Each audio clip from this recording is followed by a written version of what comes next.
আজকে আমি নিয়ে চলে এসেছি আরও একটা সহজ রেসিপি, কুঁদরি আলু মশালা। এই সবজিটা কিন্তু খেতে খুবই সুস্বাদু হয়। চলুন তাহলে এই সহজ রেসিপিটা শুরু করা যাক। তার জন্য আমি এখানে নিয়েছি 250 গ্রাম কুঁদরি।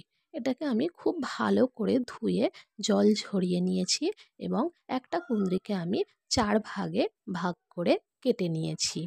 দেখতেই পাচ্ছেন কেমন করে আমি লম্বা লম্বা করে কেটেছি। আর একইভাবে আমি দুটো আলুকেও লম্বা লম্বা করে কেটে নিয়েছি। যেইভাবে আলু ভাজার আলু কাটি তার থেকে একটু মোটা। তারপর একটা কড়াইয়ে আমি দিয়ে দিলাম 2 টেবিল স্পুন সাদা তেল। তেল খুব ভালো করে গরম হয়ে গেলে এর মধ্যে দিয়ে দেব 1/4 টিস্পুন হিং, 1/2 টিস্পুন গোটা সর্ষে, 2 টিস্পুন কুচি করে রাখা রসুন আর 1 টিস্পুন কুচি করা কাঁচা লঙ্কা। ফোড়নটা হালকা করে ভেজে নিয়ে এর মধ্যে দিয়ে দিলাম কেটে রাখা কুঁদরি। কুঁদরিও আমি খুব ভালো করে ভেজে নেব যতক্ষণ না কুঁদরির গায়ে একটু লাল স্পট এসে যায়। কুঁদরিটা কিন্তু মিডিয়াম ফ্লেমে রেখে ভাজতে হবে। হাই ফ্লেম করলে পুড়ে যাবে আর লো ফ্লেম করলে কিন্তু কুঁদরি জল ছেড়ে দেবে। তারপর এর মধ্যে আলু দিয়ে আলুটাকেও আমি খুব ভালো করে ভেজে নেব। কুঁদরি আলু দুটোকেই খুব ভালো করে ভাজতে হবে। ভেজে নিয়ে এর মধ্যে আমি দিয়ে দেব একটা পেঁয়াজ কুচি। পেঁয়াজটাকেও আমি আবার খুব ভালো করে নাড়াচাড়া করে মিশিয়ে নেব।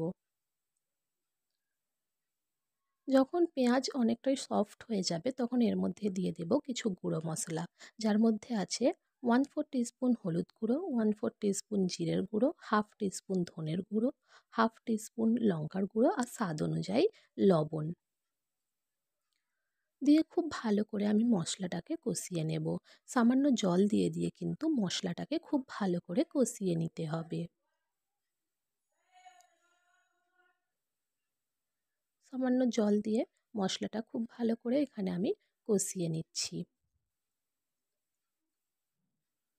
এই রেসিপিটা একবার হলেও এইভাবে বানিয়ে দেখবেন, খেতে কিন্তু খুবই ভালো লাগবে। এখনই কিন্তু এর মধ্যে থেকে তেল ছেড়ে দিয়েছে, তো এখন আমি এর মধ্যে দিয়ে দেব পরিমাণ মতো জল। প্রায় 1/2 কাপের মতো আমি এর মধ্যে জল দিয়ে দিলাম, দিয়ে আবার খুব ভালো করে মিশিয়ে আমি মিডিয়াম ফ্লেমে এটাকে ঢাকা দিয়ে রান্না হতে দেব প্রায় 5 থেকে 7 মিনিট।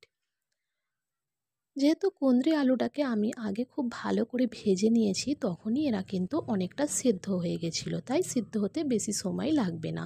মিডিয়াম ফ্লেমে এটাকে 5-7 মিনিট আমি খুব ভালো করে রান্না করে নেওয়ার পরে দেখতেই পাচ্ছেন এটা কিন্তু একেবারেই রেডি হয়ে গেছে। আলুও খুব ভালো করে সিদ্ধ হয়ে গেছে। নামানোর আগে আমি এর ওপর থেকে দিয়ে দেব 1/2 টিস্পুন আমচুর পাউডার। যে কোনো সবজিতে নামানোর আগে আমচুর পাউডার অ্যাড করে দেখবেন সবজির স্বাদটা একদমই পাল্টে যায়।